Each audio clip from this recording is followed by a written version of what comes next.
Number 2، روزہ وہ عبادت ہے کہ روزے کی حالت میں آپ کی تمام دعائیں قبول ہوتی ہیں۔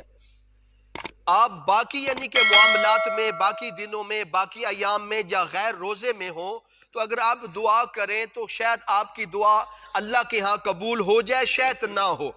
لیکن جب آپ روزہ رکھ لیں گے نا تو روزے کی حالت میں آپ کی ضرور دعا قبول ہوگی۔ آپ کی دعائیں، اکثر لوگوں کو یہ سوال اٹھتا ہے ہماری دعائیں قبول نہیں ہوتی۔ آپ کہتے ہیں روزے کی حالت میں دعا کریں آپ کی ہر دعا قبول ہوگی۔ اس پر ہمارا ایمان ہے کہ جو مومن بندہ ہے، ایمان والا بندہ ہے، روزے کی حالت میں جو دعا کرے گا اللہ کے ہاں ضرور قبول ہوگی۔ جب انسان کے لیے دعا وہ قبولیت کی بہتر ہوگی اس وقت ہی قبول ہوگی۔ یہ نہ کہ میں ابھی اللہ سے کہوں اللہ مجھے دولت دے دے، مجھے دولت مل جائے، اللہ مجھے گھر مل جائے، گاڑی بنگلے مل جائے، مجھے ابھی مل جائے، نہیں، وہ تب ملیں گے جب آپ کے لیے وہ فائدہ ہوں گی۔ مثال کے طور پر اگر ہمارے بچے ہیں، وہ بچے ہمارے کہتے ہیں کہ ابو جی ہمیں پیسے دیجئے، ہم فلاں چیز لے کر کھانی ہے۔ بچے ہیں، نہ سمجھ ہے، انہوں نے والد سے سوال کیا مجھے پیسے دیجئے میں فلاں چیز لے کر کھانی ہے۔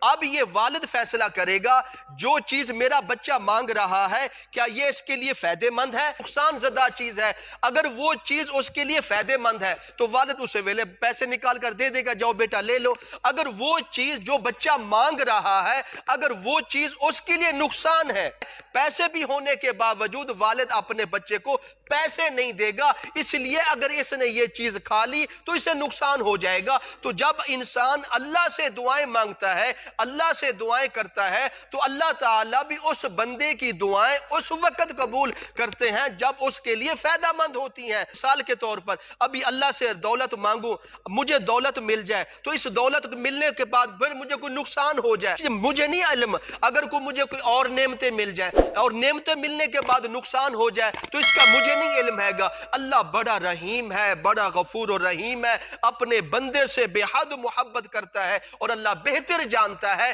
میرے بندے کو فلاں فلاں نعمت جو اس نے دعا میں مانگی ہے مجھ سے اس کو کب چاہیے تو اللہ اس وقت عطا کرے گا۔ بندے کا کام ہے اللہ سے مانگنا، اللہ کا کام ہے جب انسان کو وہ نعمت ملنے کے لیے فائدہ ہوگا تو اس وقت اللہ تعالیٰ اس کو نعمت عطا فرما دے گا۔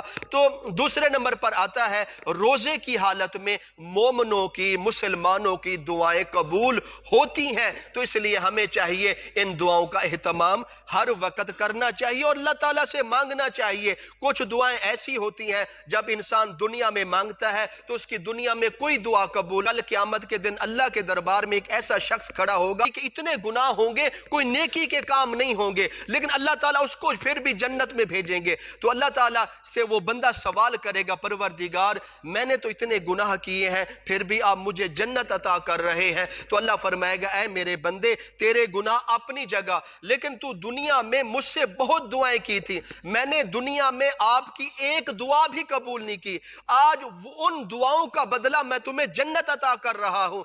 وہ شخص یعنی کہ حسرت کرے گا کاش میں پیدا ہونے سے لے کر موت تک ساری زندگی میں اللہ سے مانگتا رہتا، اللہ سے دعائیں کرتا رہتا اور اللہ میری دنیا میں ایک بھی دعا قبول نہ کرتا اور ان دعاؤں کا صلہ اللہ مجھے آخرت میں عطا کر دیتا۔ اس لیے آپ دعائیں مانگنے کے بعد یہ مایوس نہ ہو جائے کریں کہ میری فلاں دعا تو اللہ کے ہاں قبول نہیں ہوئی۔ اگر آپ کی دعا جب آپ کے لیے فائدہ مند ہوگی تو دنیا میں قبول ہو جائے گی، اگر کوئی بھی دعا قبول نہ ہوئی تو انشاءاللہ ان دعاؤں کا صلہ اللہ آپ کو آخرت میں ضرور عطا فرمائیں گے۔ دوسرے نمبر پر وہ ہے روزے کی حالت میں ہر مومنوں کی دعاؤں کو قبول کیا جاتا ہے۔